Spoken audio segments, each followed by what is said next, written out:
good afternoon. My name is Samantha Migliore, and today I'm going to talk to you about my presentation, How to be a Boss, helping people to become their best selves. Now, what about the word boss? Back when the Dutch were settling in early America underneath British rule in the early 1600s, they left behind their language. One of those words that we get from the Dutch is the word boss, meaning master.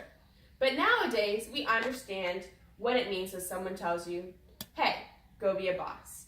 It means to take control and to take the lead. North American slang is used in our everyday conversation.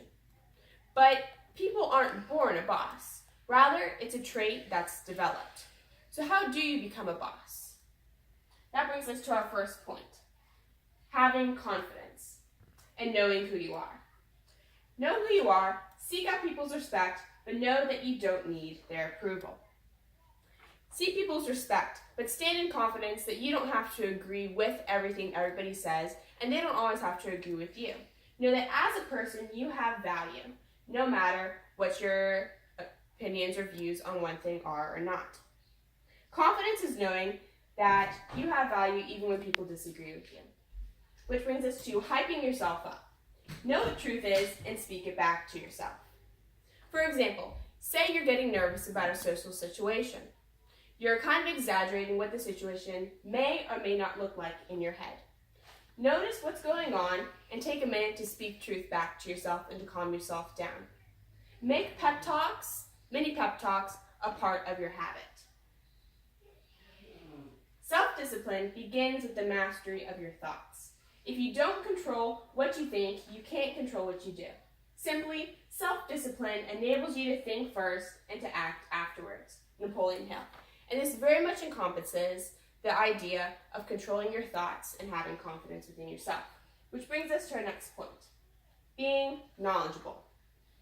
Confidence, while it is great, won't get you far in and of itself. You need to know what you're talking about. Which brings us to self-education. Knowledge is power. Being a boss means taking charge of the situation. If you don't know what you're talking about, not many people are going to follow you. Self-education is one of the greatest tools. Whether you're studying mechanics or politics or how to think and logic properly, having all that information is never going to do you wrong. Try to understand as much as you can about the people and the world around you. Taking correction. Rely on feedback and criticism to help mold you. Now, quite often, the character traits that we need to work on most are the ones that we can't see. So rely on people's feedback and their correction and critique to help you strengthen where you're weakest. This is a quote from Robert Townsend.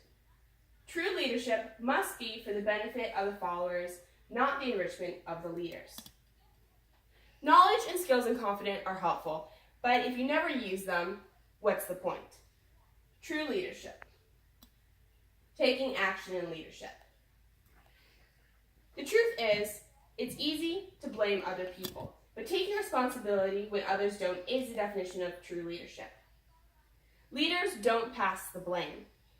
They take one for the team, and they take the opportunity to learn for themselves and to teach the people who are following them. Leaders know that it's more productive to fix the problem than to figure out where the problem originated. How to apply leadership. When you see a problem, make it your problem. Don't wait for other people to see how they act or how they respond first. Be the standard setter. A leader is confident enough to act first and to set high standards for the people who come after them. You can't expect of others what you yourself don't practice. In conclusion, get your brain and your body engaged. All these things that we've talked about, you have to put feet to it. Work towards a goal of knowledge, improvement, and leadership. Set goals for yourself, realistic things that you can obtain, but be sure to challenge yourself. You need to know what you need to do to actually make this happen. No one is perfect, but set perfect standards for yourself so you're always striving, always improving, and always challenging yourself to become the best you that you can be. Now get out there and be a boss.